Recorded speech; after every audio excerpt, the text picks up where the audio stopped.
There's a story of two unlikely lovers who barely escape a terrible war. It is 1755. The French and their Indian allies are burning out American settlers who have been pushing into disputed territory along the Canadian frontier. A French soldier describes what happened to one American prisoner.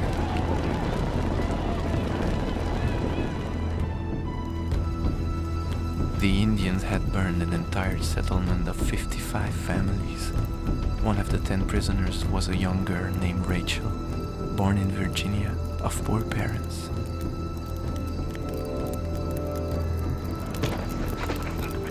Rachel was made to run the gauntlet by the Indians when she reached the fort and almost lost an eye from the blow she suffered. For the Indians, this was a merciless war for survival, but they let Rachel live. It took her a month to recover. As she was lovely and sweet, she won without effort the heart of a Canadian who wished to make her his wife. The Indians answered, "We scorn the Frenchman who was cowardly enough to ally with his enemy." The American girl and her Canadian lover could be killed if they remained here. So the French disguise them and send them on a desperate journey to Louisiana, 1,000 miles away. Bonne chance et courage. Their chances of survival are minimal. But the story ends with these unexpected words. 3 months later, news came of their safe arrival at New Orleans. Two escape the war about to engulf the continent, but thousands of others won't.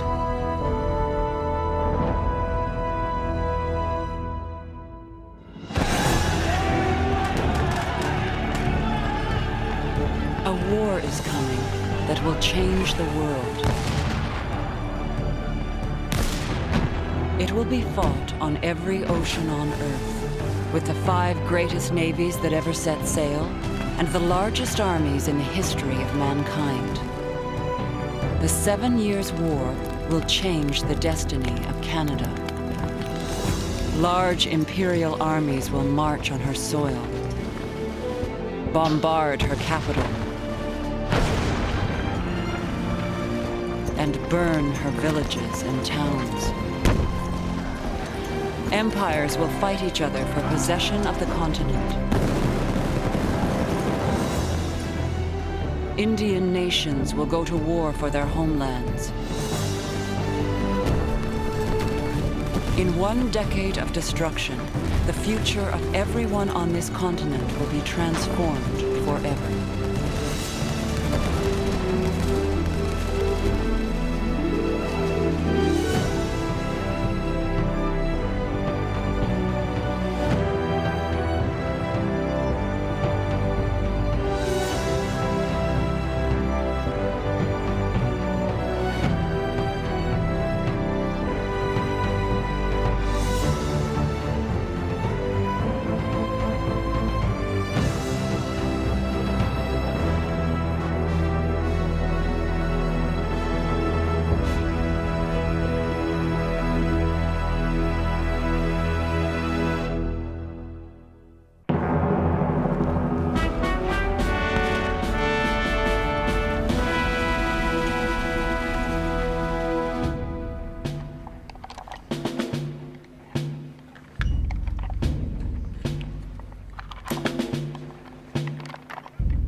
The publisher of the Pennsylvania Gazette has a vision of North America's future. 1 language, 1 religion, 1 nation, English and Protestant. There are 1 million people in the American colonies, and Benjamin Franklin is convinced they will grow to dominate the continent. The million doubling suppose but once in 25 years will, in another century, be more than the people of England, and the greatest number of Englishmen will be on this side of the water. British America is a ribbon of 14 prosperous colonies stretching from Halifax to Savannah. Its cities are thriving, its population steadily growing. There is only one direction to expand, over the mountains into the Indian homelands and the land claimed by the French as Canada. Thousands of settlers are streaming into the richest part of the interior, the Ohio Valley. Anger is spreading among the Indian nations. We have great reason to believe you intend to drive us away and settle the country. Or else why do you come and fight in the land God has given us? Their fears are well-founded. Benjamin Franklin's press is fueling the urge for expansion into the Ohio Valley. Everyone wants part of it.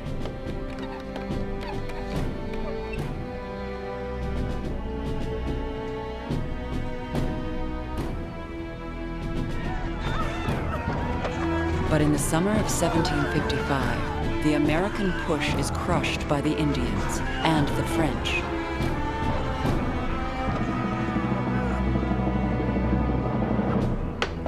Benjamin Franklin sees no future for English America unless the French are eliminated.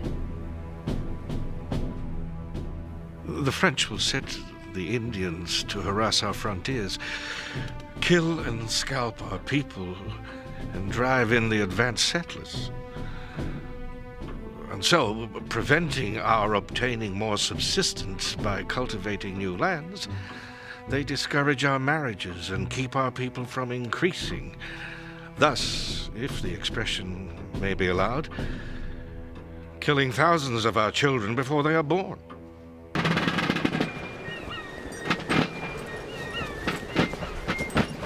Canada, the center of everything that threatens American ambition. Just 65,000 people, but they control the interior through a vast system of Indian alliances.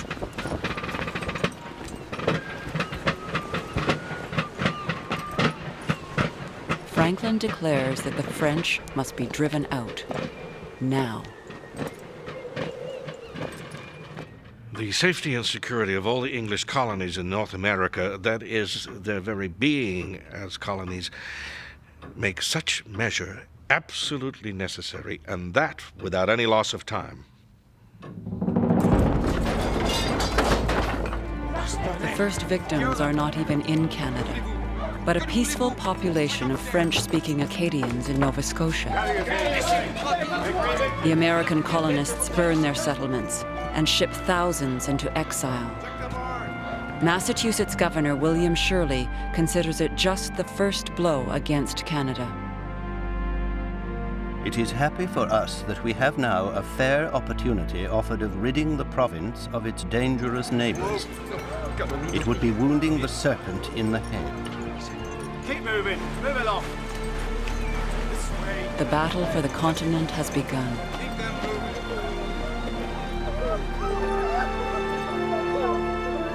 Acadia is burning. The Ohio Valley is a killing ground. But a greater war is brewing across the ocean. A war that will consume empires. A war that will settle the fate of North America.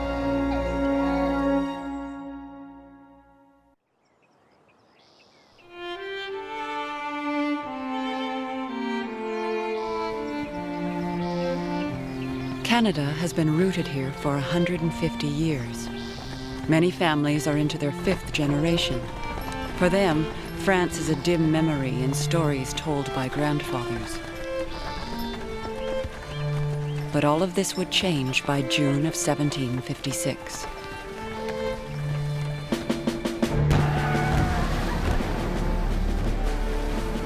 Europe erupts into war. France and Britain will fight for world dominance in the farthest reaches of their empires.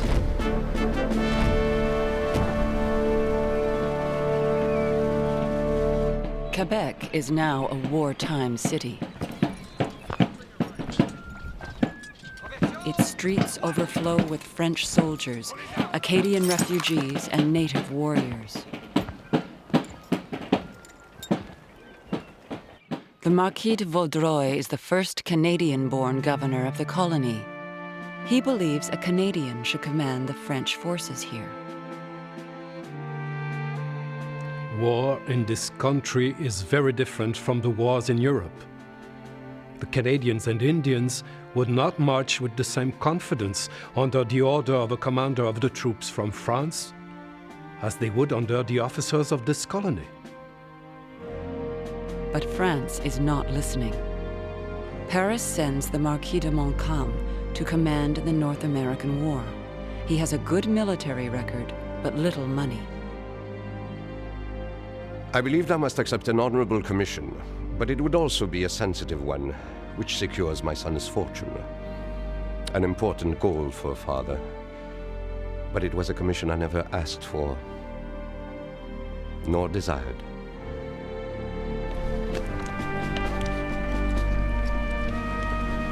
The governor and the general quickly come to detest each other. Montcalm loses no time in showing his opinion of most Canadian officers. Langy, excellent. Marin, brave, but stupid. The rest are not worth mentioning. Monsieur de Montcalm is so quick-tempered that he goes to the length of striking the Canadians.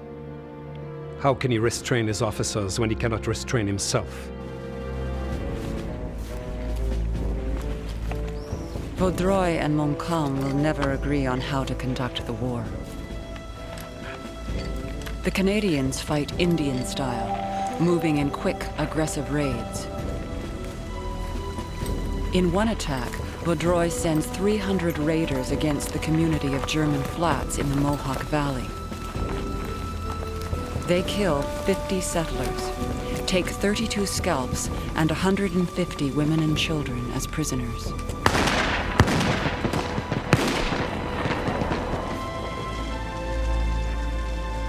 Vaudreuil's war is a war of attrition.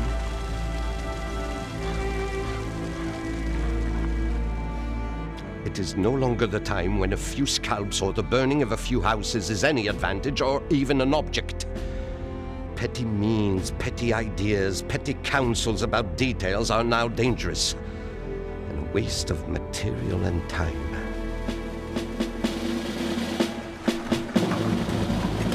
Instead, Montcalm brings European tactics into the wilderness, moving massive siege guns to attack the enemy's strongholds head-on. In 1 year, he has 2 stunning victories. He devastates the British at Fort Oswego. Then he moves south and captures Fort William Henry. In North America, the British are losing forts. But in Europe, the British are losing entire armies. France is winning the war.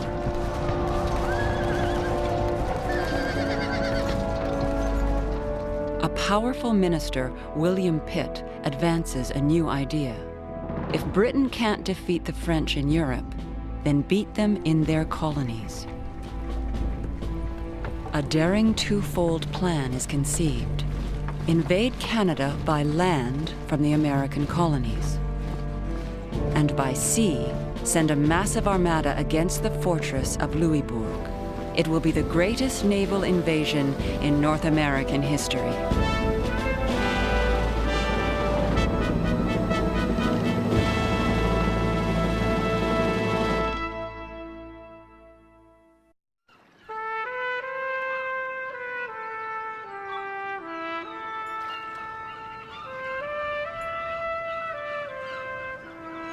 On the remote Atlantic coast, the fortress of Louisbourg guards the gateway to Canada. To get to Quebec, it must be destroyed.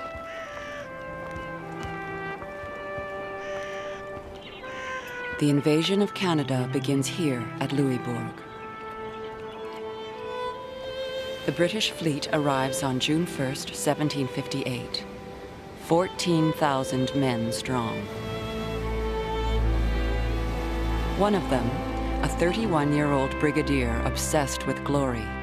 Days before the war was declared, he wrote to his mother. All notions of peace are now at an end. We must, however, hope that fortune will favor us, since we do our best to deserve her smiles. Your obedient and affectionate son, James Wolfe.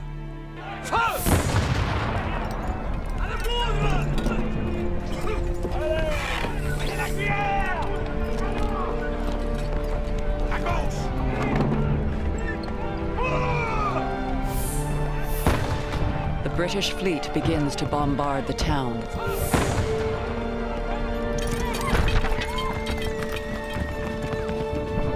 Louisbourg's governor is Augustin de Drucourt.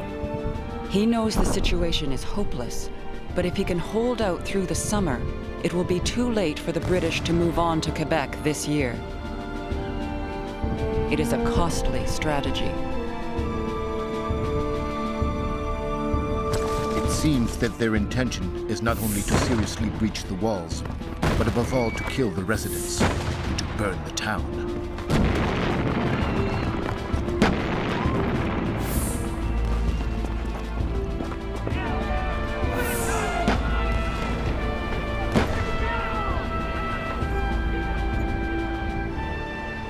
Out of the devastation, a heroine emerges to sustain the garrison's morale.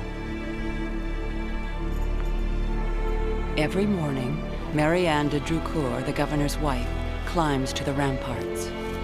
This lady has performed such exploits during the siege as must entitle her to rank among the most illustrious of her sex, for she fired 3 cannon every day in order to animate the gunners.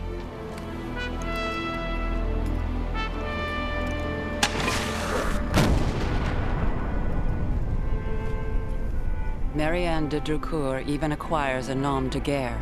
She is called La Bombardière.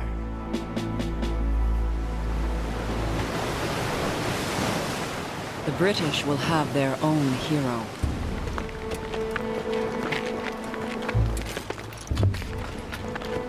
James Wolfe leads a reckless assault to get the first British troops ashore.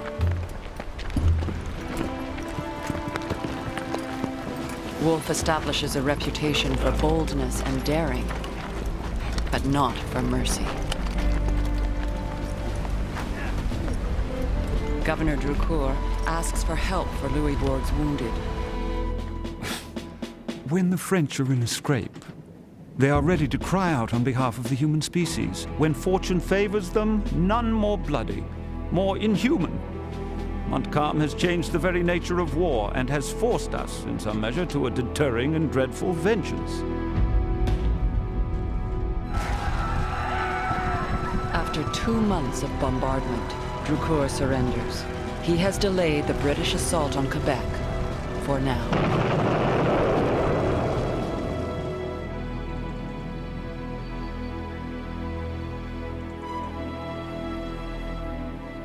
James Wolfe will fight no more battles this year. But 1,000 miles away, Montcalm's battles are just beginning. 16,000 British troops are moving north on Lake Champlain, heading toward Fort Carillon. Montcalm is outnumbered 4-1. I have to deal with a formidable army. Nevertheless, I don't despair. My troops are excellent. From the enemy's movements, I can see that he wavers. If, thanks to his slowness, he gives me time to establish myself, I shall beat them. Montcalm's confidence is well-founded. As the British begin their assault, French muskets pin them down under withering fire. David Perry, a 17-year-old militiaman from Massachusetts, sees the invasion of Canada crumble around him. It happened that I got behind a white oak. I lay there some time. A man could not stand erect without being hit, any more than he could stand in a shower without having rain fall upon him.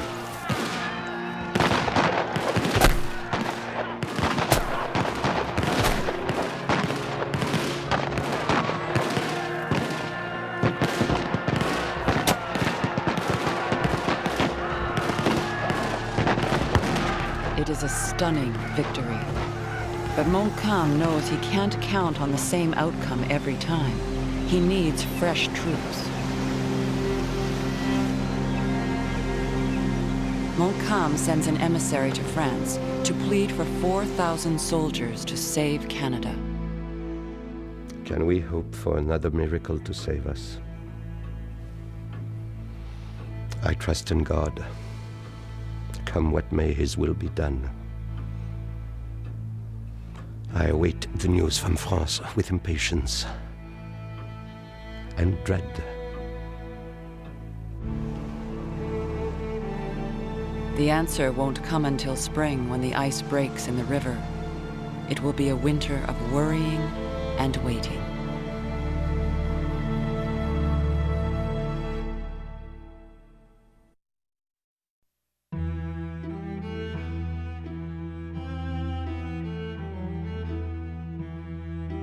At Versailles, the affairs of powerful men are swayed by Madame de Pompadour. She is the king's mistress. In a court divided by intrigues and plots, she is an important ally for Montcalm's emissary, Louis-Antoine de Bougainville.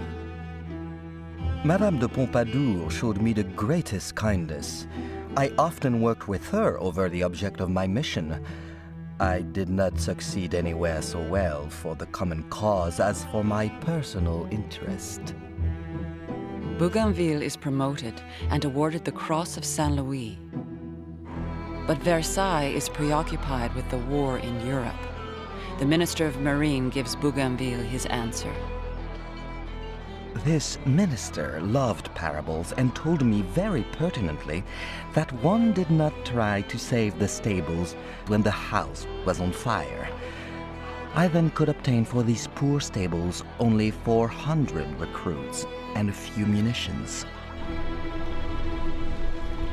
Bougainville returns to a bleak and hungry Quebec with the bad news from Versailles, and even worse news for Montcalm. One of his daughters has died. Montcalm writes to his wife. I think I would renounce every honor to join you again. But the king must be obeyed. The moment when I see you once more will be the brightest of my life. Adieu, my heart.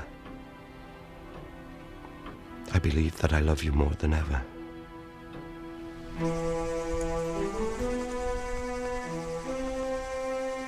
The time for private thoughts is over. Everyone knows that this year the British will come to Quebec. From every parish in the colony, Canadians converge to defend the city. Fathers and sons, old men, and boys as young as 12.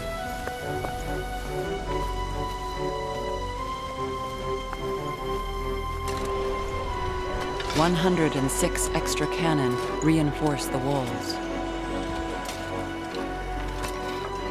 To the east of Quebec, where Montcalm believes an enemy landing is most likely, a vast network of trenches and redoubts is dug, stretching for 10 miles. 15,000 men are now encamped and waiting, but no one can conceive the immensity of what is heading toward them.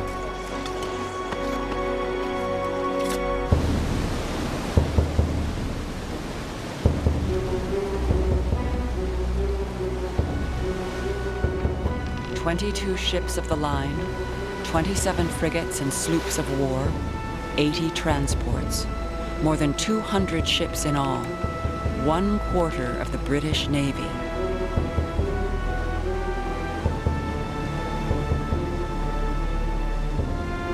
This fleet stretches 100 miles along the St. Lawrence River.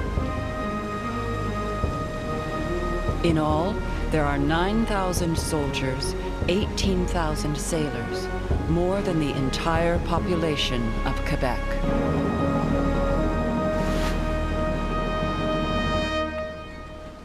But the commander of this invasion force has more the air of an invalid than a warrior.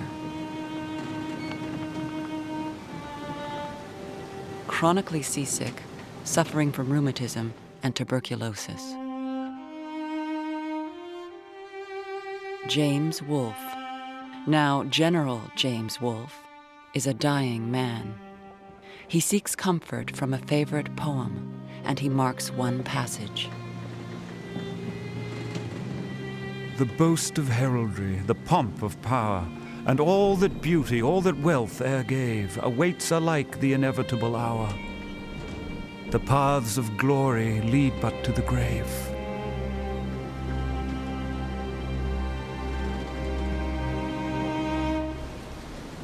Aboard HMS Success, Lieutenant John Knox from Sligo, Ireland. He keeps a daily journal of the British invasion of Canada, a country he's seeing for the first time. We have settlements now on each side of us. The land uncommonly high above the level of the river. And we see large signal fires everywhere before us. The country people on the south shore are removing their effects in carts and conducting them under the escort of armed men to a greater distance.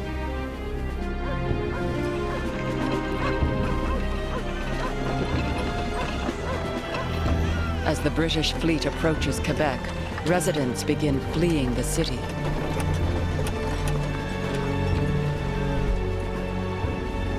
Many head for the General Hospital outside the city's walls, where Marie de la Visitation copes as best she can.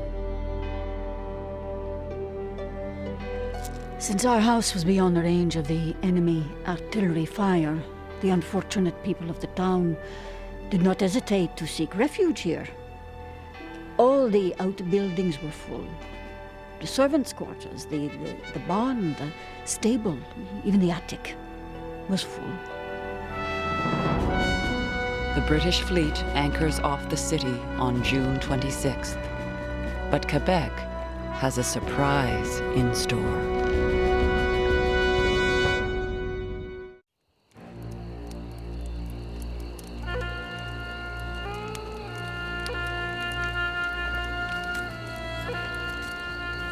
The British land on Ile d'Orléans, facing Quebec, and prepare to launch their attack. But it is Quebec that strikes first.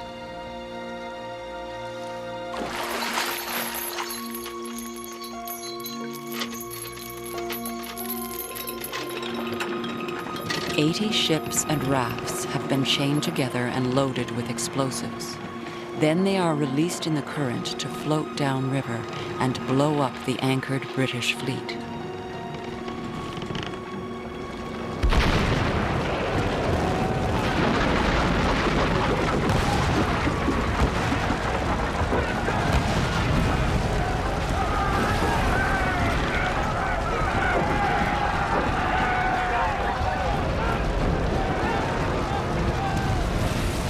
A mile-wide chain of floating volcanoes bears down on the invaders.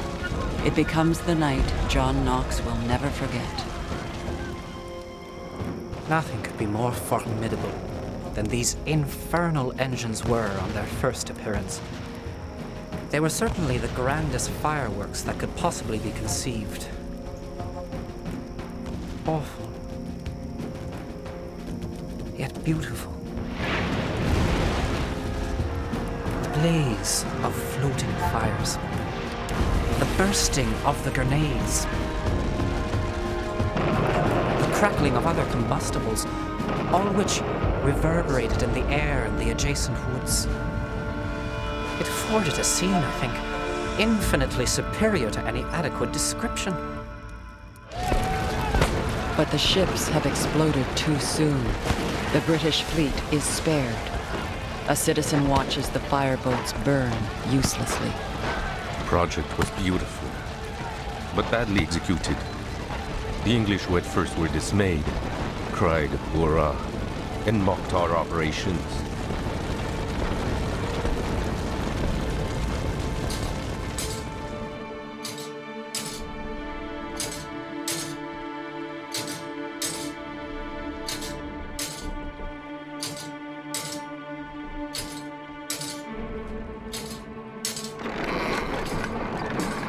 Across the river at Levis, the British have entrenched their cannons.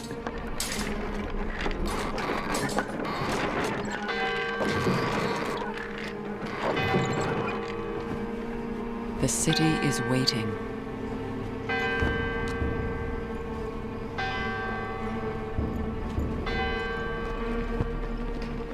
It is the night of Thursday, July 12th. Francois-Joseph de Vienne is watching from his warehouse. At precisely 9 o'clock in the evening, the enemy sent a rocket from the heights of the Pointe de Livy.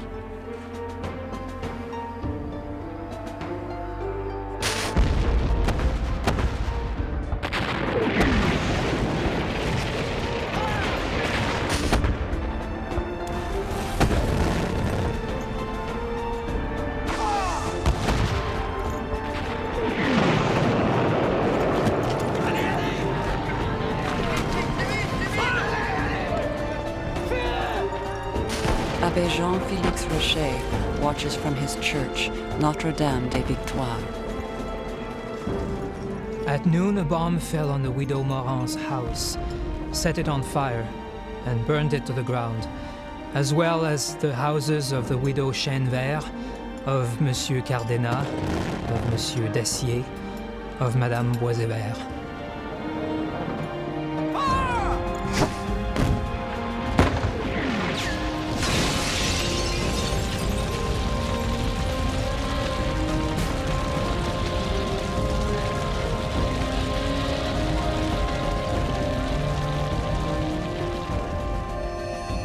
During one night, 50 of the finest houses in the lower town were destroyed.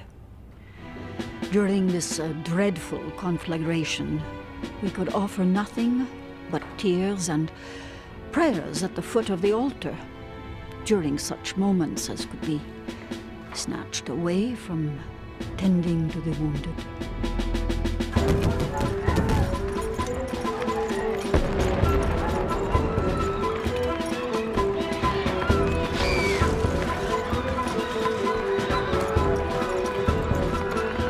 Gunfire and bombardment terrorized the whole town.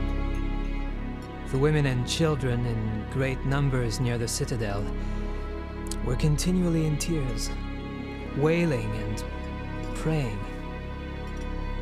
They huddled together and said the rosary.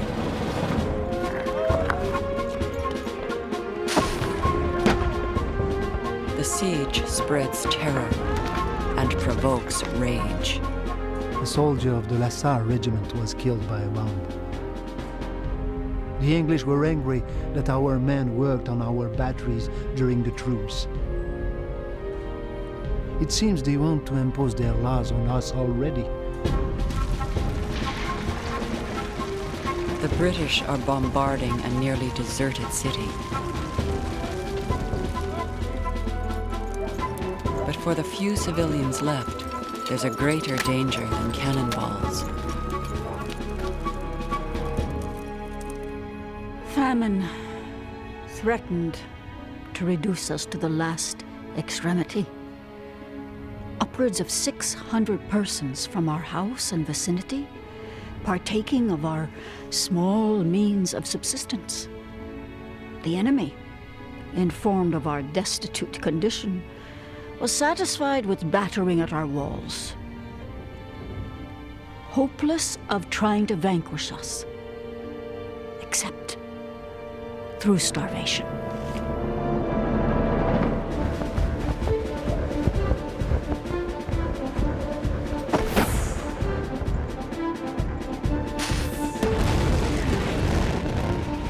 The British siege of Quebec lasts 9 weeks. Every morning, every afternoon, every night, the bombs fall. Almost 20,000 cannonballs have crushed the city. And still Quebec will not surrender.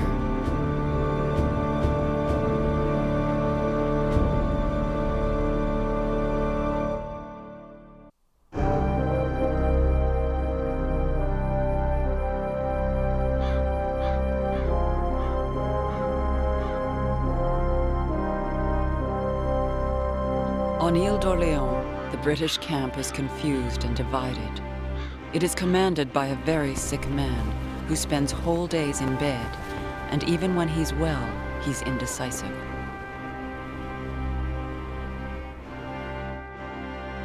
James Wolfe's relationship with his senior officers is poisonous.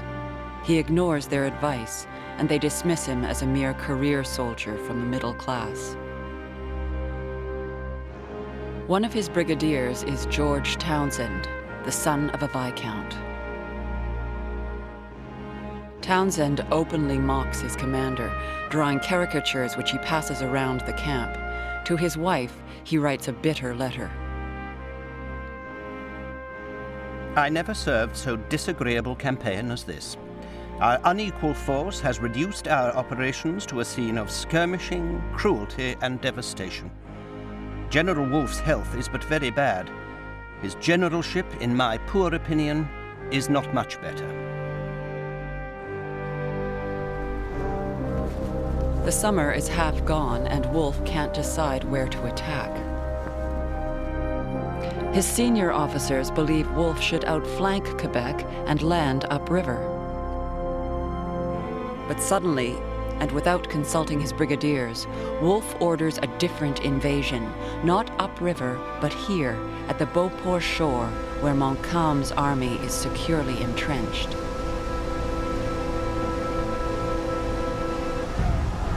On the morning of Tuesday, July 31st, near the falls at Montmorency, Wolfe launches the invasion of Quebec.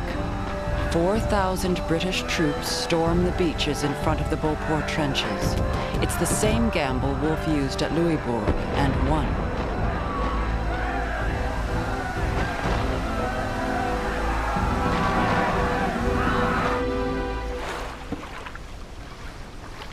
But the French troops and the Canadian militia are ready for them.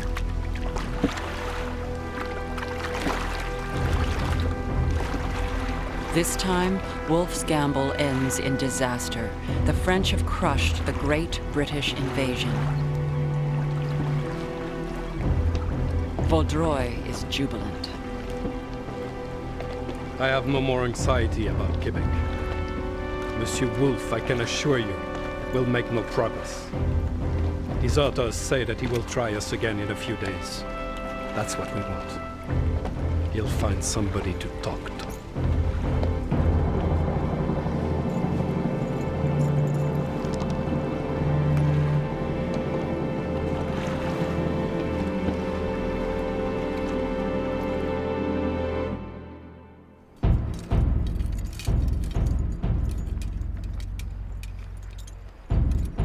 Wolfe is humiliated and desperate.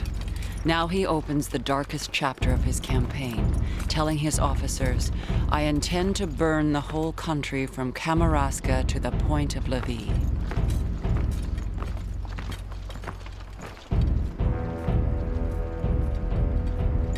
If he can't capture Canada, he will destroy its harvests, its granaries, its food for the winter. The British range along the St. Lawrence for 100 miles. They lay waste to deserted villages and farms.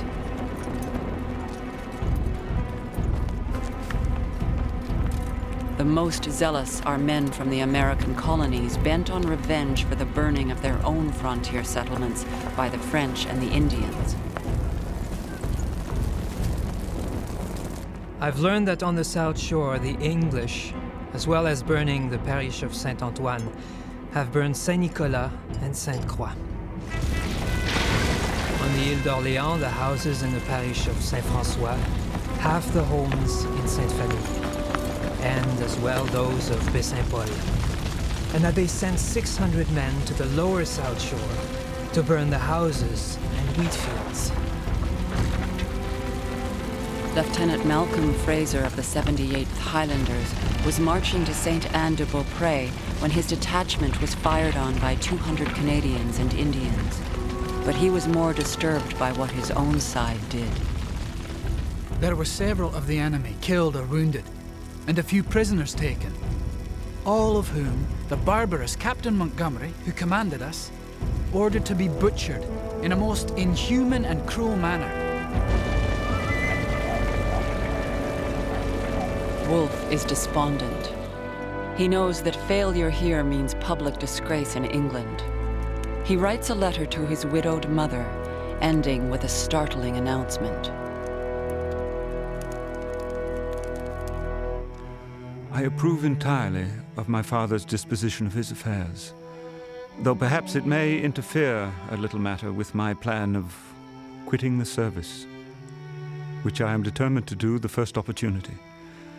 I mean, so as not to be absolutely distressed in circumstances, nor burdensome to you, or to anybody else. Time has run out. With summer at an end, the Royal Navy must pull out all its ships in 2 weeks. Wolfe writes to the British cabinet. I found myself so ill, and am still so weak, that I begged the general officers to consult together for the public utility. They are all of opinion to draw the enemy from their present situation and bring them to an action. I have acquiesced in their proposal, and we are preparing to put it into execution. The generals decide that 5,000 men will invade 30 miles upriver.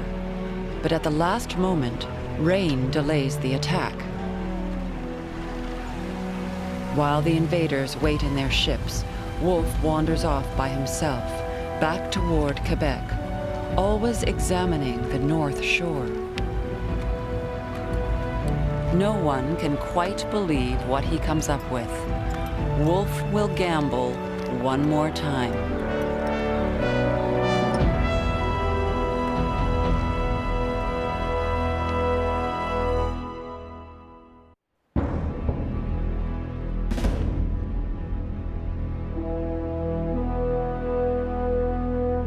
Thursday, September the 13th, 1759. A steep rock face rises 200 feet above the river. The only access to the top, a narrow goat path.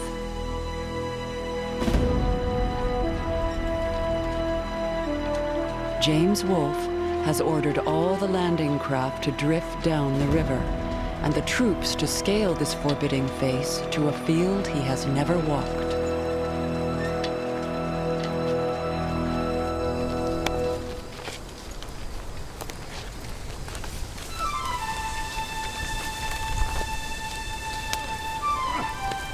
All night, the British Army climbs.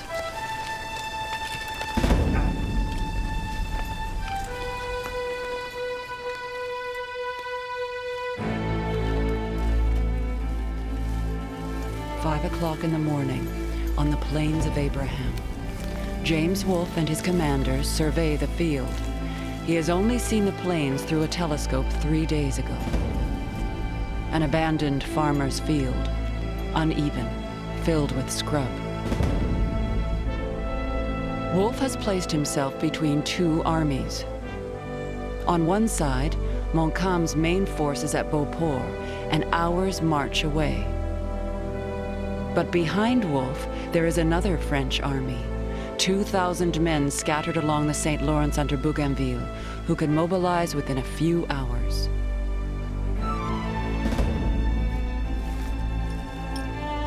Wolfe is gambling Montcalm will take the bait. If Wolfe can't tempt Montcalm into a quick battle here this morning, his position is militarily desperate.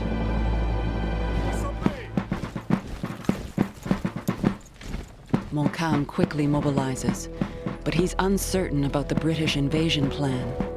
He sends 5,000 men towards the Plains of Abraham and leaves the rest of his force to guard the Beauport trenches. The Marquis de Vaudreuil sends a courier to Bougainville.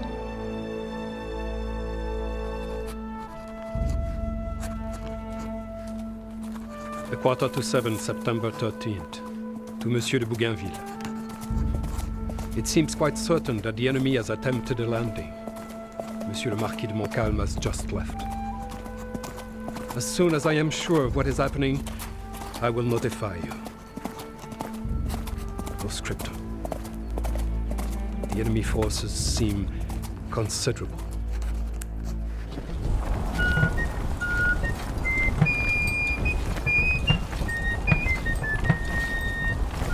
They are more than considerable. By 8 in the morning, 4,000 men are assembling on the Plains of Abraham.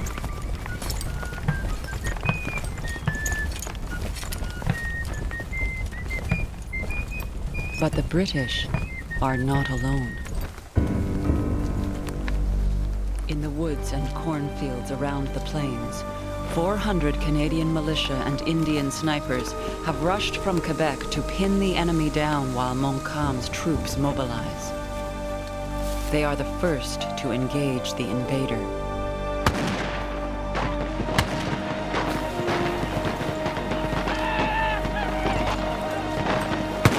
Lieutenant John Knox sees men falling around him. What galled us the most was a body of Indians and other marksmen they had concealed in the corn opposite to the front of our right wing and a coppice that stood opposite to our center.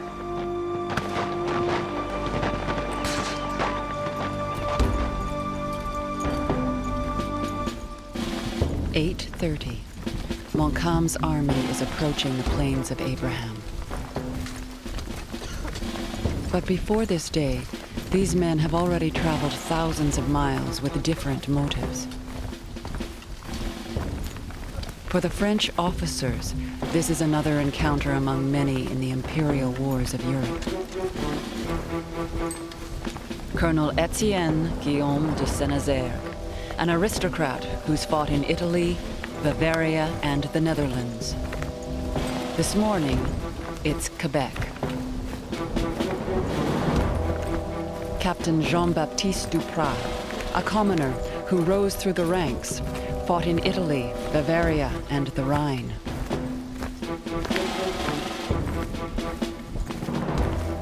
Fiacre François de Montbéliard, commander of the French artillery, veteran of the War of Austrian Succession.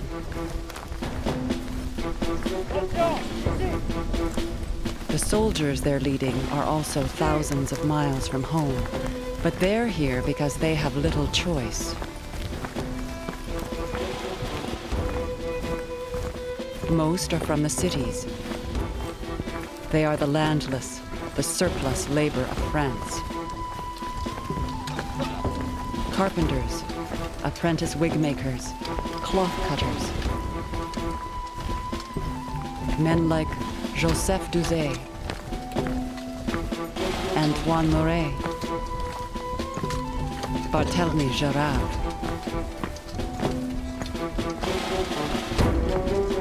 Most had never even heard of Quebec before they were shipped here. Wheeling to the right from column into line! Right wheel! They're not much different from the men waiting for them in the British lines. The 35th Regiment is recruited largely from Ireland. Many are farmers displaced from their land. Michael Clinton, John Darby, Abel Skittle. Irishmen who have spent most of their time enforcing the British occupation of their own country.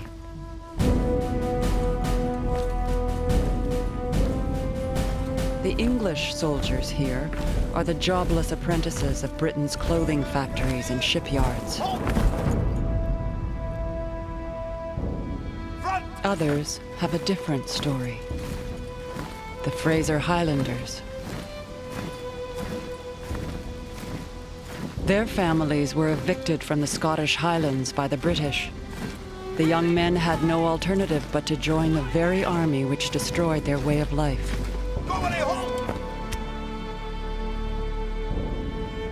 James Thompson, John Fraser, Alexander Fraser. These men have nothing left to lose.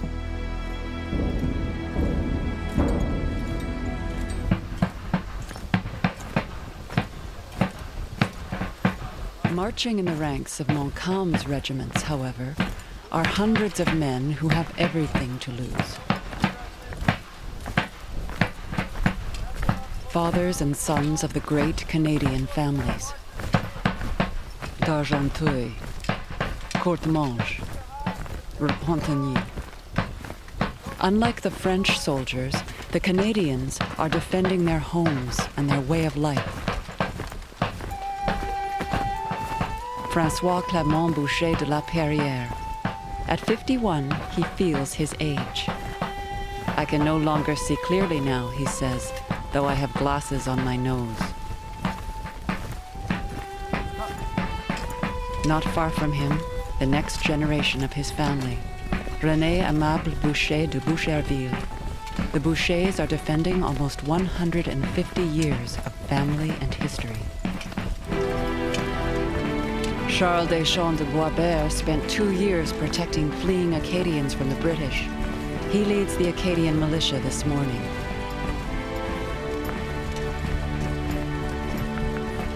Under him, Joseph Trahan, 18, an Acadian who escaped the deportation. This morning, he's a refugee and a soldier at arms.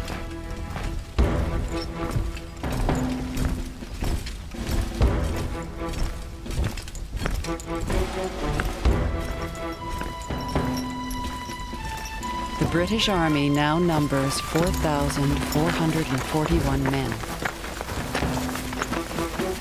To increase their firepower, Wolfe has ordered them to load 2 lead balls in their muskets instead of 1.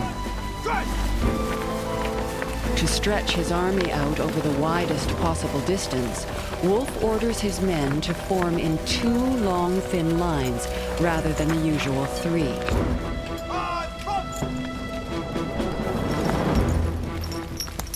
One of the first to arrive is the French artillery commander Montbéliard.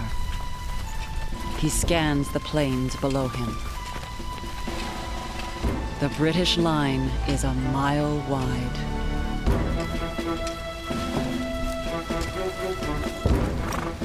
When Montcalm arrives, he's still uncertain. The British position seems so reckless. But he doesn't know if this is their full invasion force or if they will attempt a second landing at Beauport. He can attack, or he can wait for Bougainville to arrive with reinforcements. The fate of Quebec and of Canada rests with Montcalm's next decision.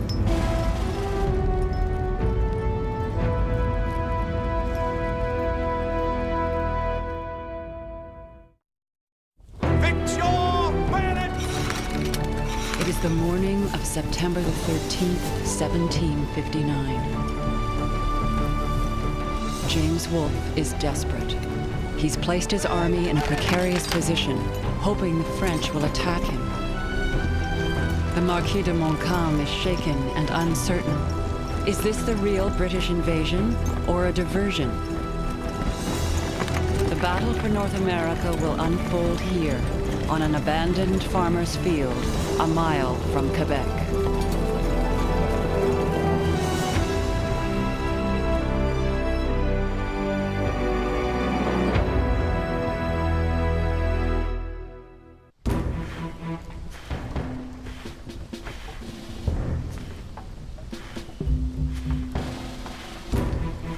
It is 9:30. The real battle has not yet begun.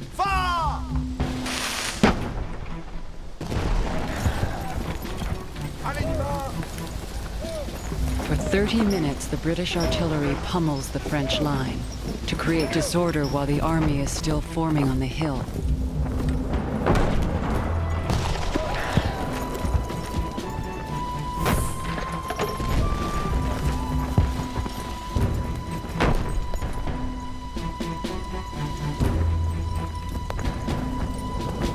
Montcalm decides he will not wait for Bougainville's reinforcements. He will strike at the British this morning. He rides to his artillery commander, Montbéliard. I spoke for a moment with Monsieur le Marquis de Montcalm, who told me we will not be able to avoid the battle. If we give them enough time to establish themselves, we will never be able to attack with the kind of army we have.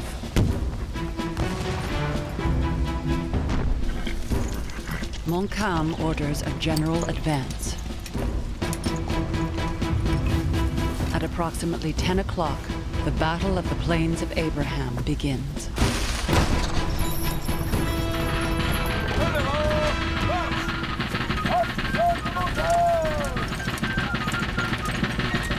It is a textbook maneuver. Montcalm's army will advance in a massive column. It will sweep down the hill and smash the thin red line. But the French line that started down the hill is uncoordinated, and after a short distance, the first mistake. Someone gives the order to halt the advance and fire. Apprêtez vos armes! En joue!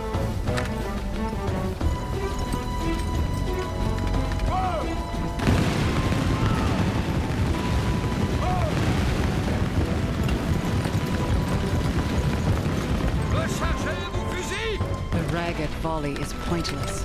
The British are far out of range. The French resume the advance, their lines more confused and disordered with every step.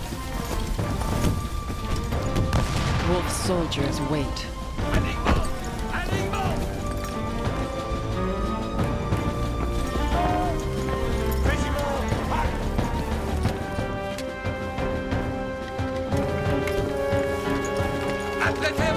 When the French are within 40 yards of the British, they form for their second volley. This time they can see the faces of the men in the British line.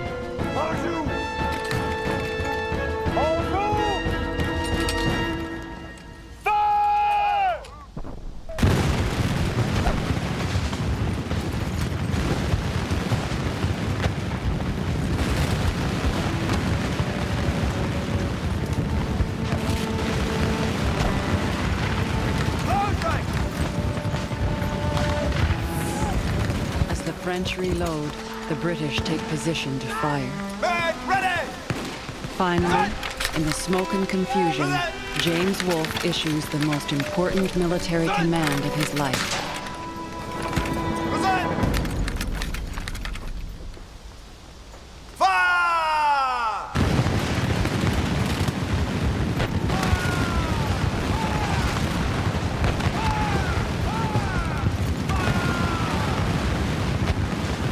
The British volley is devastating. A mile-wide burst of concentrated fire.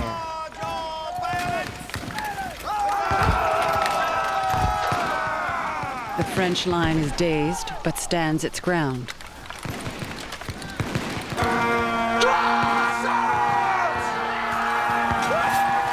Then the Highlanders unleash an advance with broadswords that can slice a man in half. Joseph Trahan of the Acadian militia is right in front of them. I can remember the Scotch Highlanders flying wildly after us, with streaming plaids, bonnets, and large swords, like so many infuriated demons.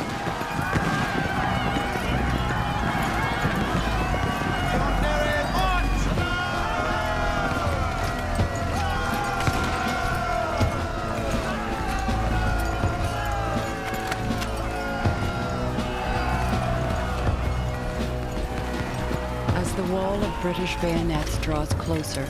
Confusion finally crumbles the French line.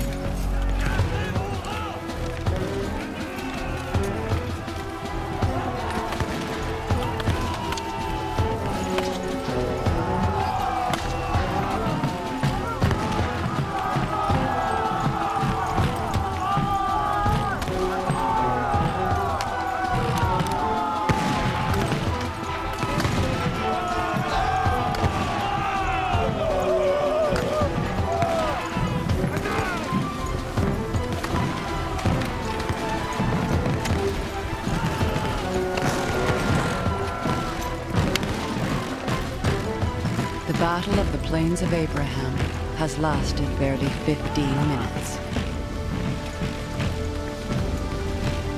Sometime just after the British volley, James Wolfe is struck by a fatal shot in the chest.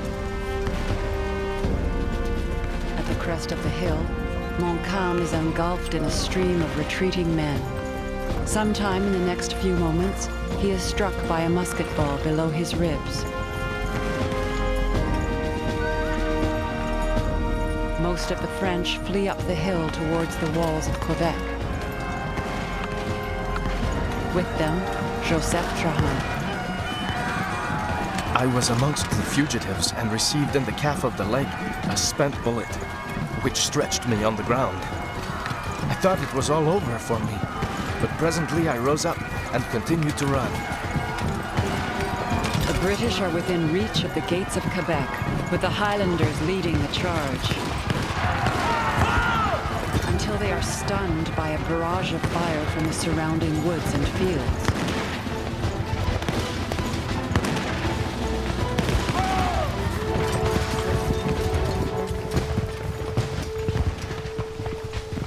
Hundreds of Canadian militia and Indians cover the retreating French army.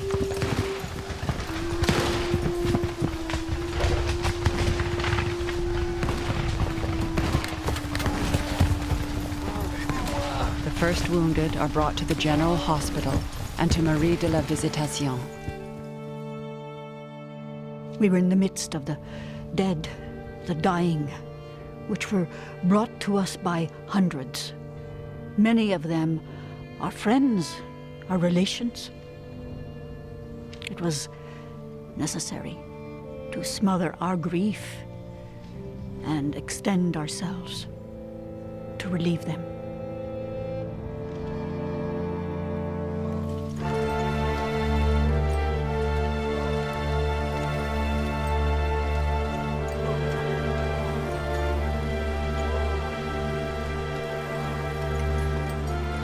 Even though the French vastly outnumber the British, Vaudreuil has decided they will not fight again the next day.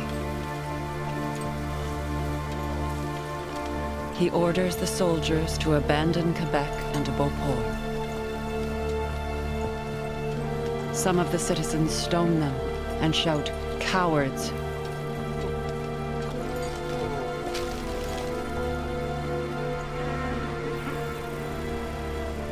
The battlefield is left now to the dead and the dying.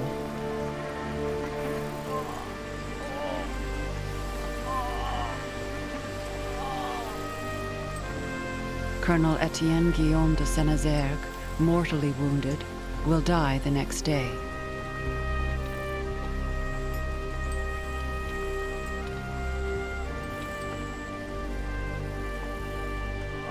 François Clément Boucher de la Perrière, who fought today with his eyes failing him, will die by evening.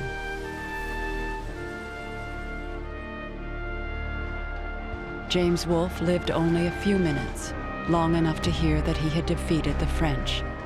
His body will be sent back to England, where he will be the Empire's newest hero. He was 32 years old.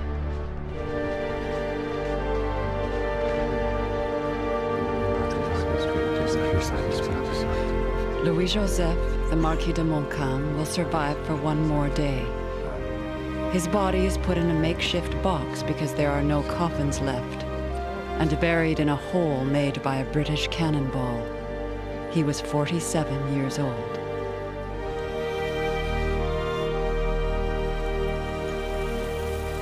"1,300 men were killed or wounded on the Plains of Abraham. The Canadians from the parishes and cities of New France, the youths of the English Midlands,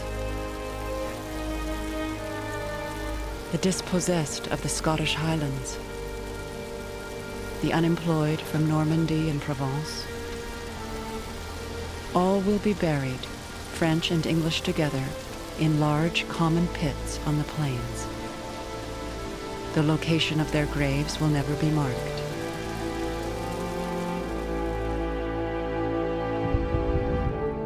"10 days after the battle, the French artillery commander Montbéliard makes an entry in his journal.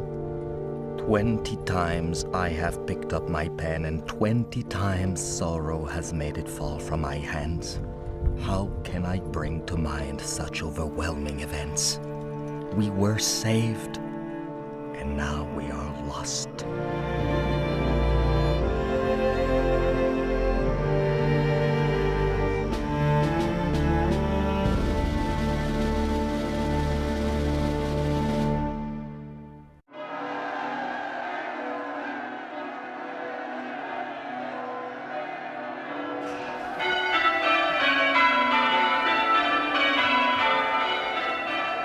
The news of the British victory reaches London a month later. The streets are filled with celebration. Writer Horace Walpole hasn't been to bed for 3 days. It is still all gold. One would think we had plundered east and west of sunshine. Our bells are worn threadbare with ringing for victories.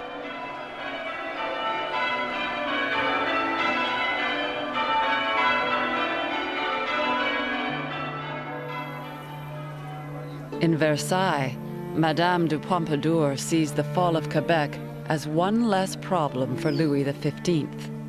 At last, she says, the king can get some rest.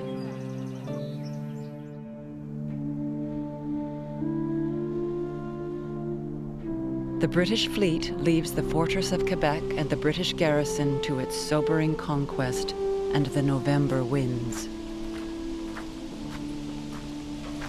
Benoit Francois Bernier had been commissioner of war in Quebec. Now he is a prisoner of war. Quebec is nothing but a shapeless mass of ruins.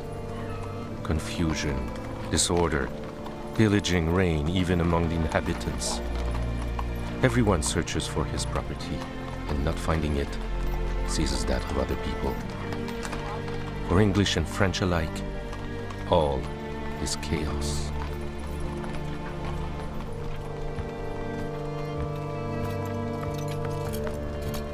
The Bishop of Quebec sees his people burning little fires of survival in shattered streets. The inhabitants of the town are without wood for the winter, without bread, without flour, without meat. They survive only on a few biscuits and on the salt pork which the English soldiers sell them from their rations.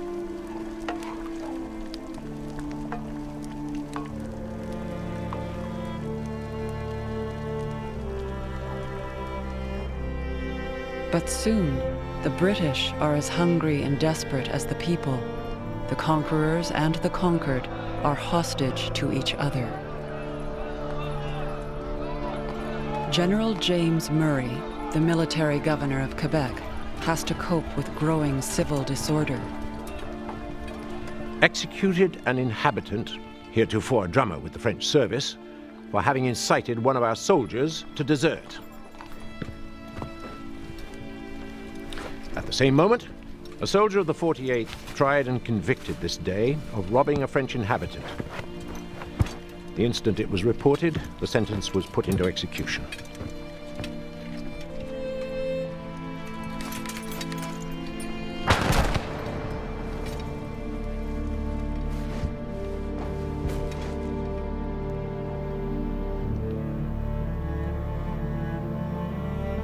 Both the Canadians and the British know they share an imminent destiny, the Canadian winter. But in Montreal, it will be a winter of rebuilding. The defeated French army is preparing to fight once more.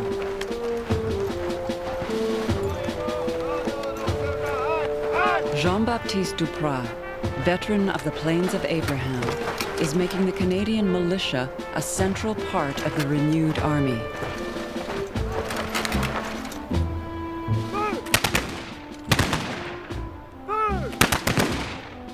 The general who has replaced Montcalm is François Gaston de Lévis.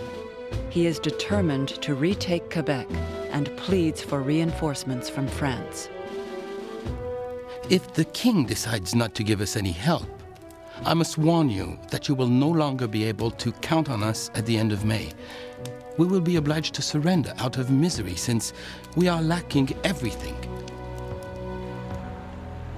In Quebec, John Knox sees a British garrison less concerned with training than surviving. December 16th to the 21st. Our guards on the Grand Parade make a most grotesque appearance in their different dresses. The uniformity and the nicety of the clean, methodical soldier was not to be found in the rough, fur-wrought garb of the frozen Laplander.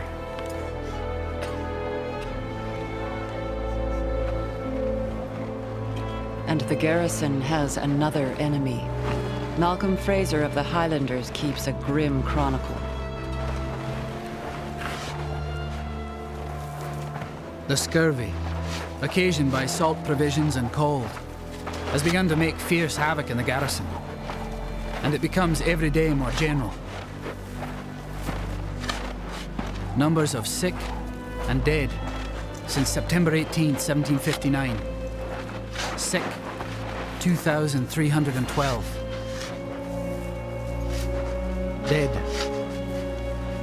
682.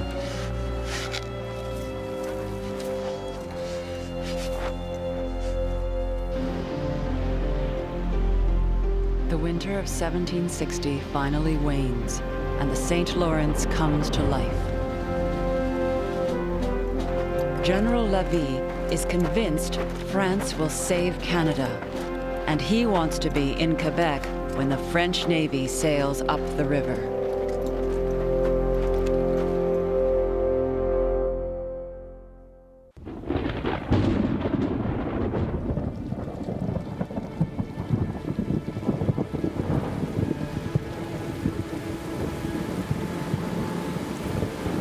One afternoon in late April, a violent thunderstorm breaks over Quebec. It lasts all that day and throughout the night. Marie de la Visitation sees a portent of things to come. The heavens seem to be contending against us. The thunder, the lightning, very rare during this season, seem to be a forerunner of the shock to which our troops would be exposed. 4,000 of Lévis' soldiers are approaching Quebec, determined to retake the city.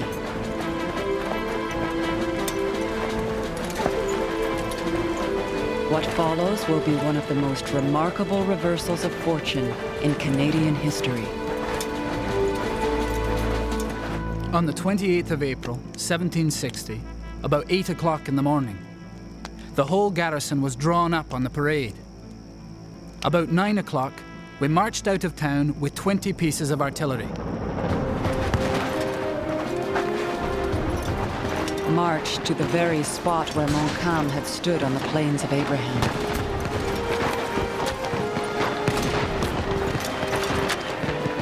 Like Montcalm, General James Murray advances down the hill toward the enemy. Within minutes, his cannon bogged down in the wet snow.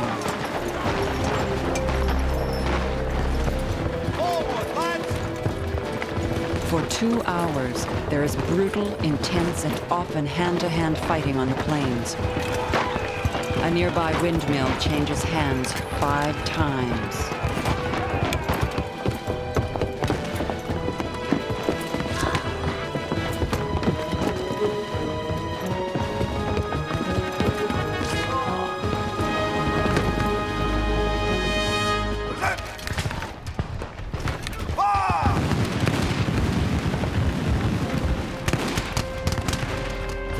Turns in favor of the French.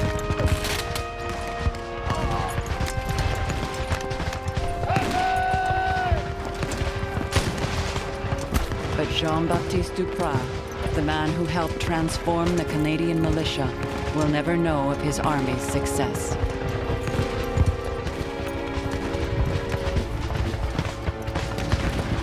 The verdict of the Plains of Abraham, with the same armies on the same field, has been reversed. British fall back on Quebec.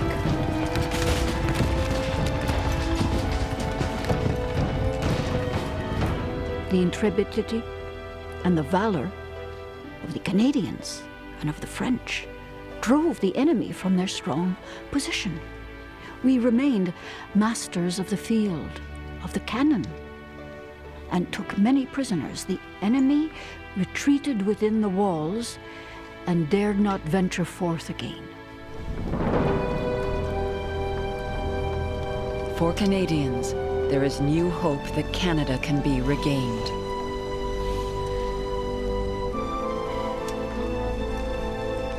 Everyone knows France and Britain are sending reinforcements, but no one knows which will arrive first. Lévis surrounds Quebec and waits. In these unfortunate circumstances, I am obliged to delay maneuvers and play for time while we are waiting to receive assistance that could come from France. If we do receive cannons and munitions, we could soon take the town.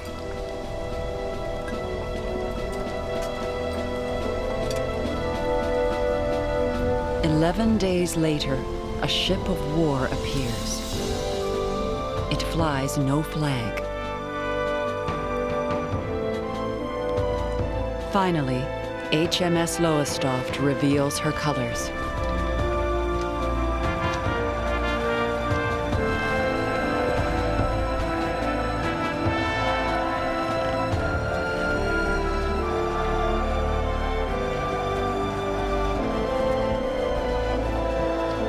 The gladness of our troops is not to be expressed.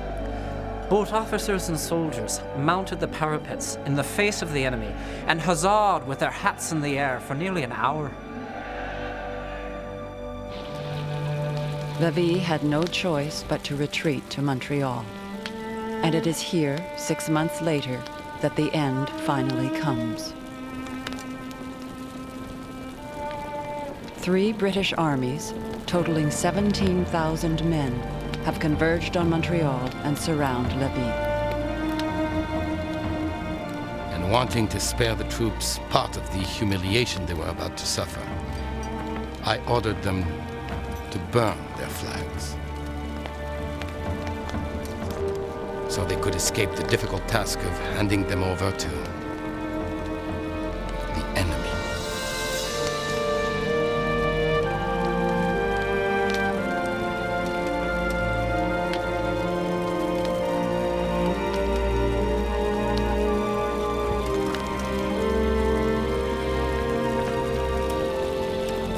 As the symbols of Canada's past burn, Governor Vaudreuil negotiates Canada's future.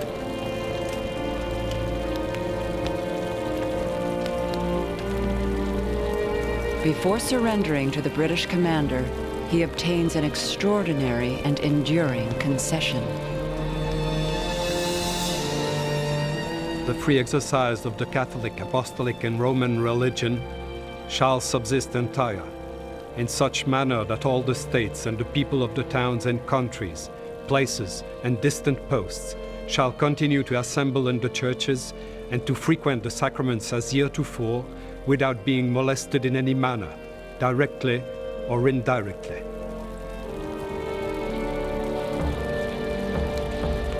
The unthinkable has happened.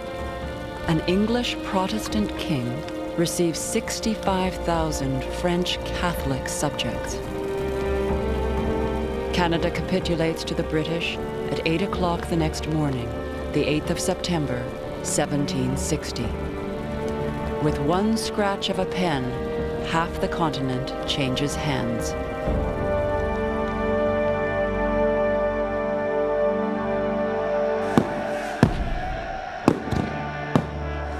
In the American colonies, there is mass jubilation. For Benjamin Franklin, the future is clear and bright. No one can rejoice more sincerely than I do on the reduction of Canada. If we keep Canada, all the country from the St. Lawrence to the Mississippi will, in another century, be filled with British people. Benjamin Franklin thinks the battle for the continent is won, but remarkable events will prove him wrong.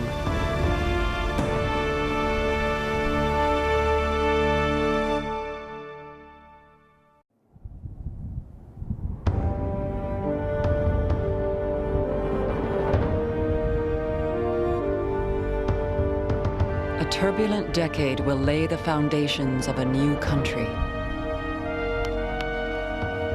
Men hungry for power will poison the peace, only to be confronted by an extraordinary alliance. In the interior, the Indian nations will rise against the conquerors. The British have won, but the peace will be harder than the war.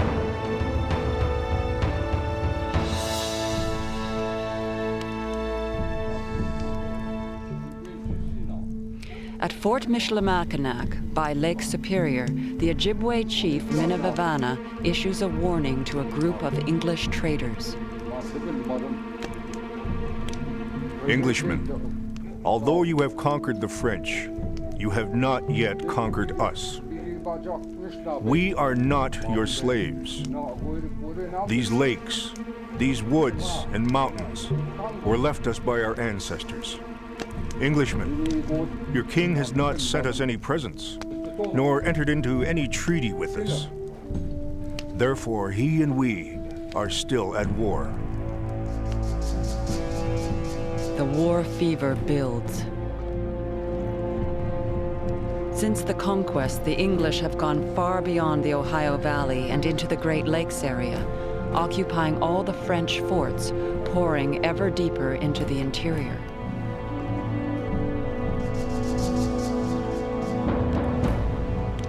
Pontiac is a war chief of the Ottawa Nation. He calls for total annihilation of the English. It is important for us, my brothers, that we exterminate from our lands this nation which seeks only to destroy us. You see as well as I that we can no longer supply our needs as we have done from our brothers, the French. The English sell us goods twice as dear as the French do. When I ask the English commander anything for our sick, he refuses with the reply that he has no use for us. You can see as well as I that they are seeking our ruin.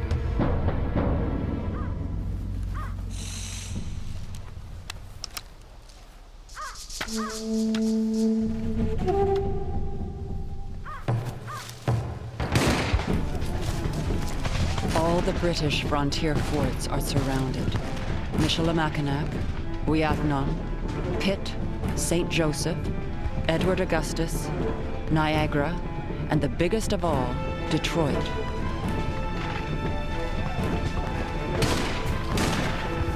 For 5 weeks, Pontiac's war bands massacre settlers and hold the interior in terror.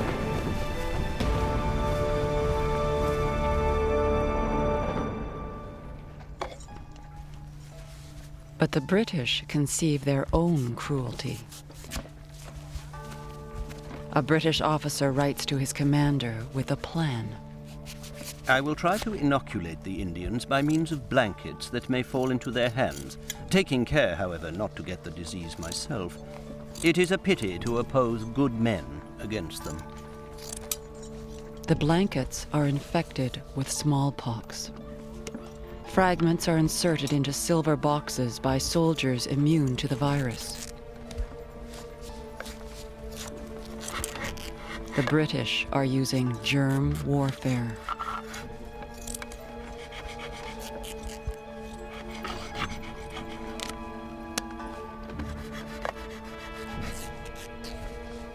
The boxes are given to a delegation of Ottawa Indians at Fort Pitt. They are told they contain medicine, which should not be opened till they return home.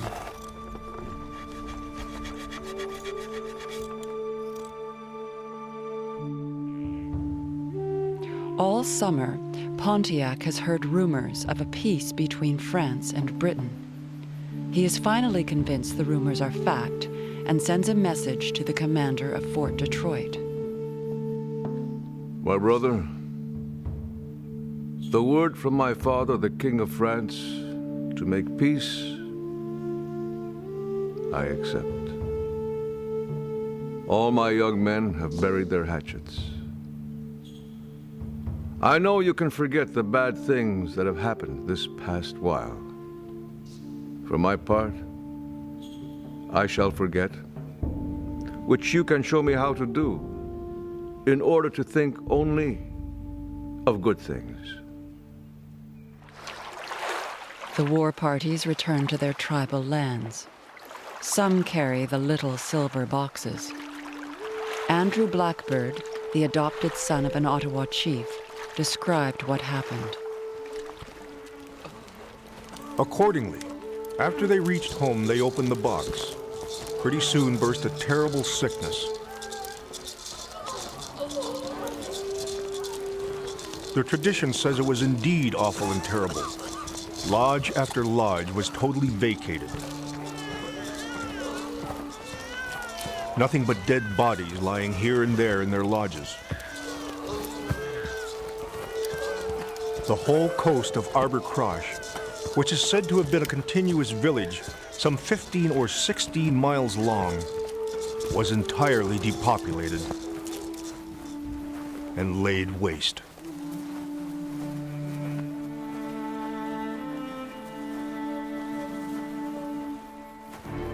The British commander wrote later that by sending germs instead of British soldiers, he had saved the lives of better men.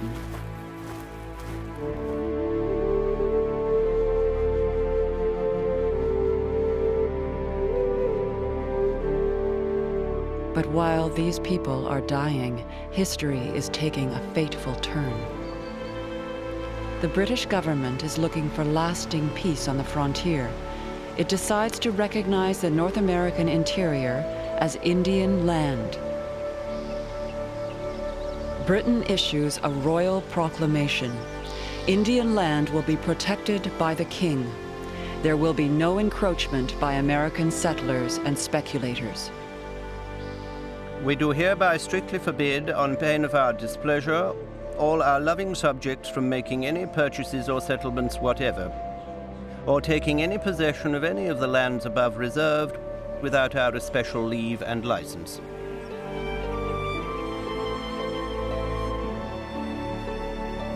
The proclamation will stir the American colonies to political fury, and its legacy will shape the continent for centuries to come.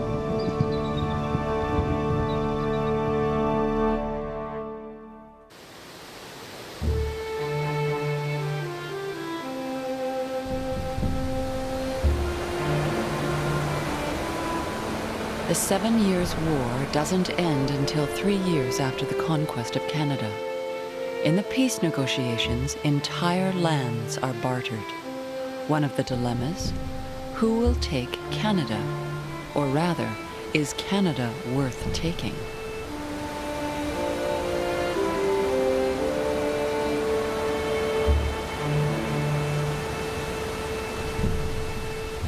Many Englishmen argue that a more valuable prize lies in the Caribbean. The tiny island of Guadeloupe, captured from the French, produces sugar worth twice as much as all of Canada's furs. Finally, the choice is made by France's delegate at the peace talks, the Duc de Choiseul. The king cedes and guarantees to the King of England, without restriction, Canada as it was possessed, or deemed to be possessed, by France. France prefers to get Guadeloupe back, leaving Canada to Britain. But there is one Canadian asset France does want: the right to fish in the Gulf of St. Lawrence, along with 2 tiny islands off the Newfoundland coast. The only part of Canada France wants is the fish.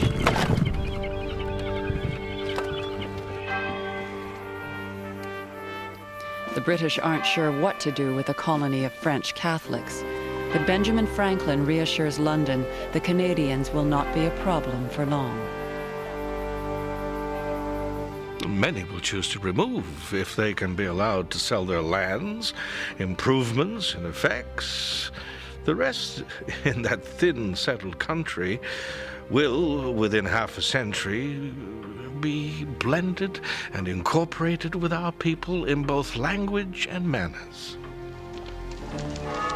The new British governor is a general who spent 2 years of his life invading, bombarding, and occupying Quebec. But James Murray's biggest challenge will be governing the peace, and he will find an improbable ally.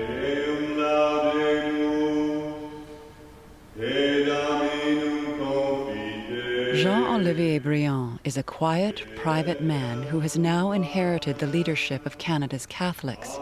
He must ensure the Church's survival. He orders his parishes to accept the new king. The God of armies, who extends or restricts at his pleasure the boundaries of empires, having by his eternal decrees put us under the domination of his Britannic Majesty, it is our duty, based on natural law, to be interested in all that concerns him.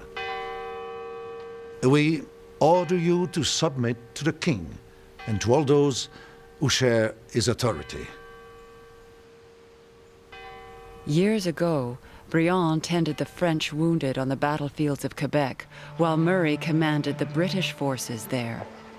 Now the two men form an alliance that will grow into a lifetime friendship.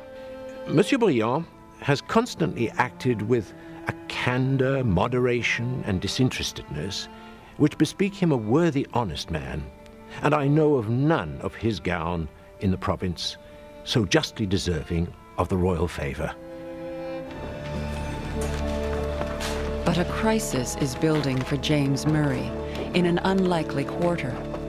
English merchants from Boston and London have been moving into Canada, eager to profit from the conquest. All have their fortunes to make, and I hear that few of them are solicitous about the means where the end can be obtained. In general, the most immoral collection of men I ever knew. The most hated of all is Thomas Walker of Boston. In 2 short years, he has alienated everyone, even the British Army. English soldiers go so far as to slice off his ear and toss it on the table, saying, "This is for supper." I therefore stay at home, and never stir out of town without 2 or 3 friends, each armed with a sword and pistols. I am never out of my own house after dark, and in going about any ordinary business, always carry a brace of loaded pistols in my pocket and a sword by my side. Walker and the English merchants want to control everything in the new regime, including the justice system. They insist that all juries be picked only from the Protestant English, even if there are only 200 of them. But Governor Murray surprises everyone. He sides with the Catholic Canadians.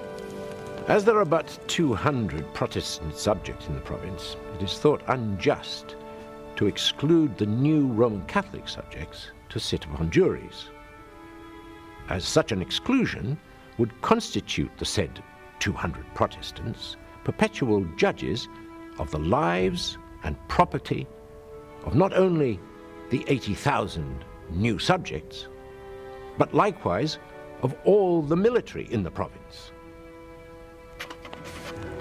The English merchants are enraged and complain to the king. We believe that the admitting of persons of the Roman religion as jurors is an open violation of our most sacred laws and liberties, and tending to the utter subversion of the Protestant religion, and to His Majesty's power, authority, right, and possession of the province to which we belong. The Canadians fight back.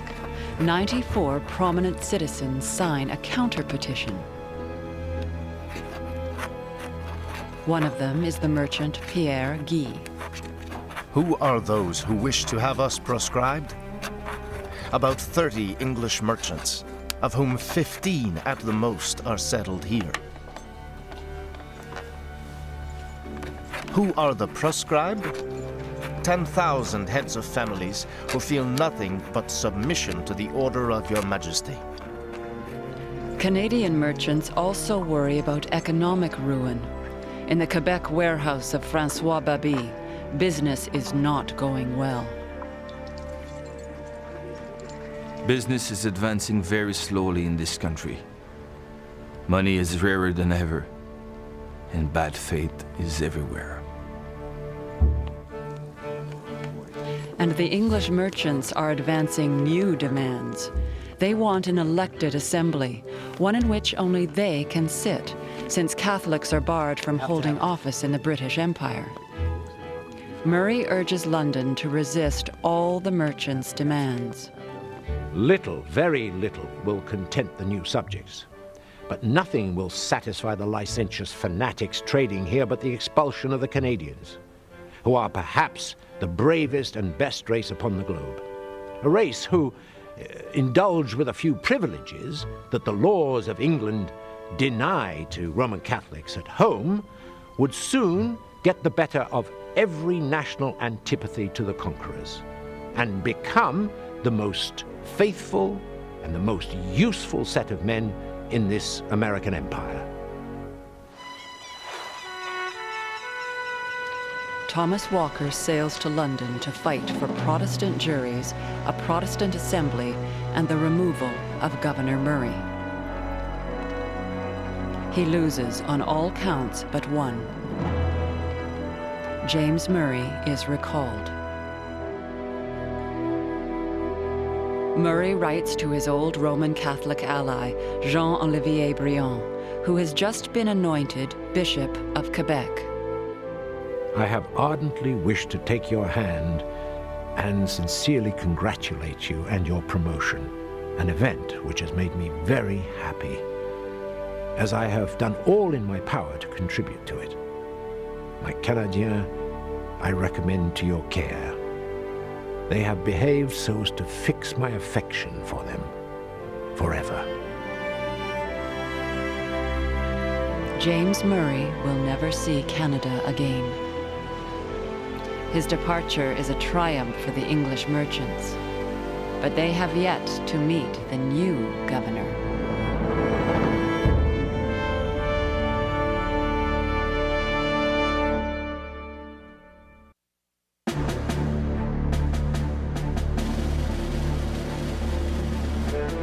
General Sir Guy Carleton is 42. He is distant, reserved, and has been in the British Army since the age of 14. And he's been here before. He was wounded at the Plains of Abraham 7 years ago.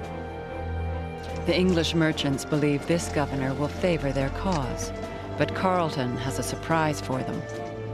Barring catastrophe shocking to think of, this country must, to the end of time, be peopled by the Canadian race, who have already taken such firm root and got to so great height that any new stock transplanted will be totally hid and imperceptible among them.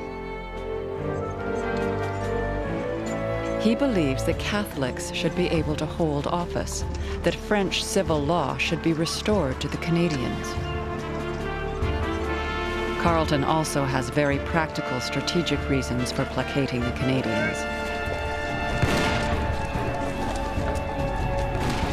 To the south, there is growing restlessness among the American colonies. Carleton fears the Americans will rise in revolution and that France will support them. Should France begin a war in hopes that the British colonies will push matters to extremities, and she adopt the project of supporting them in their independent notions, Canada probably will then become the principal scene where the fate of America may be determined. Carleton sails to London, determined to be the architect of an enduring peace in Canada. But he finds London is more concerned with its American colonies. in Boston, crates of tea are dumped in the harbor to protest new taxes. To retaliate, Britain shuts down the port. It abolishes elections in the colonies and passes coercive laws, denounced as the Intolerable Acts. Carleton has now been in London for 4 years, warning that the tensions in Canada must be resolved. And he is not alone. A Canadian arrives from Quebec with a dramatic intervention. François Baby fought with distinction against the British invaders of Canada. Now he is in London bearing a petition from the most prominent Canadian families, supporting Carleton. Dissipate these fears and this uneasiness by restoring to us our ancient laws and customs, and to extend our province to its former boundaries. Grant us, in common with your other subjects, the rights and privileges of citizens of England. Then, our fears will be removed, and we shall pass our lives in tranquility and happiness, and we shall be ready to sacrifice them for the glory of our prince and the good of our country. The Quebec Act passes the House of Commons in the spring of 1774. It restores to Canada all the interior lands which the Americans are claiming. It guarantees the Canadians their religion and restores French civil law. The Catholic Canadians are allowed to hold public office. The accommodation established here between French and English will become a cornerstone of the next 200 years of Canadian history.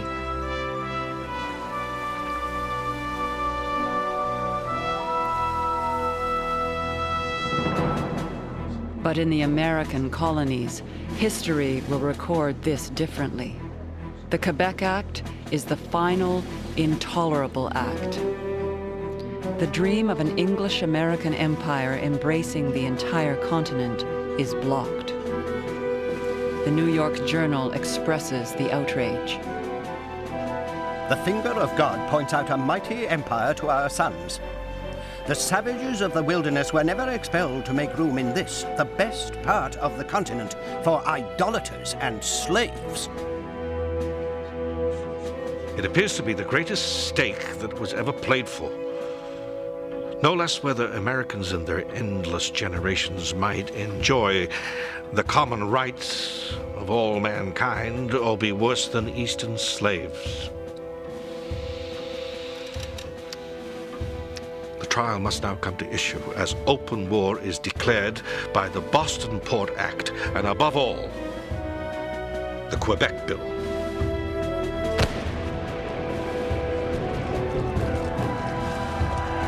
Open war with Britain comes 6 months later, on April the 19th, 1775, at Lexington.